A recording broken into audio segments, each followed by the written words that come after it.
Ano ako naman ba, no? Yung ayaw magpanak ba yan, no? Ito ang sour na ready-made na po po. Pero ito kalimitan nagagawa ko pa from scratch po.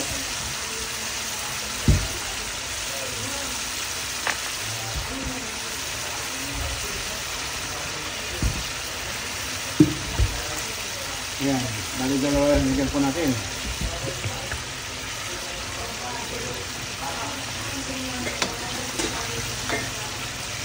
Yan, tingin po.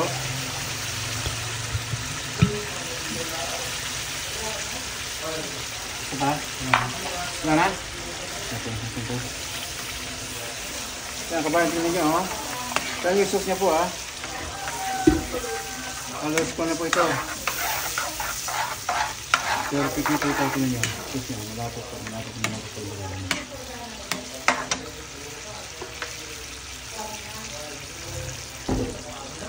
Mga kuwan po ito, 2 kilo mahigit po, halos 5 kilo siya ito. Tingin nyo po.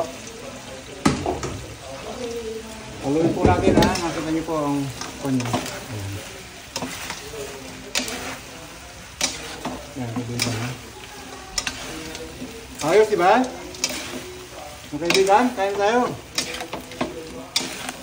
Sabi nila, gusto na yung medyo pang anong dating, kaibigan. Yan. Kung lulutuan natin, puro pamangkin natin ito sa kapit mga ganyan bayaw. Tingnan mo po. Ayun na lang. Yan, nakita nyo kaibigan? Para perfect yan, ha. Kaya sa mga kongreso. Dali ko ba? Nakita nyo kaibigan? Itutunan natin yan. Ayan, tingnan nyo? Sangalo ko po. Ayan.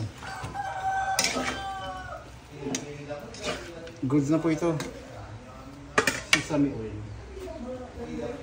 Maraikan ka dyan. Nakita nyo kaibigan? Ayan, sesame oil po yung inaano ko. Nakita nyo po, lagyan po sesame oil. Para kaya. Isang halo po po, ha. Tingnan po. Perfect lagkit sarap ng sweet and sour. Hindi tiyamba kaibigan to, ha. Pang high-end na itong ginawa ko. Yan, kahit nasa probinsya ako, nandito ko ng post-class dito kasi ang kakain nito puro yung pamangkin natin. Bagay, kahit saan ako magluto, puro ano po yan. Puro dabis lang, dabis ang gusto ko para sa lahat. Kaibigan, ang singin mo? Pwede, di ba? Sarap yan. Ayan, o. Oh, sticky siya, di ba? Nakita niyo kaibigan. Ayan, masarap yan. Tapusin natin with. Ayan. Ayan po, nilagyan ko ng dahon ng ano. Hindi ko hiwa po. Para lang.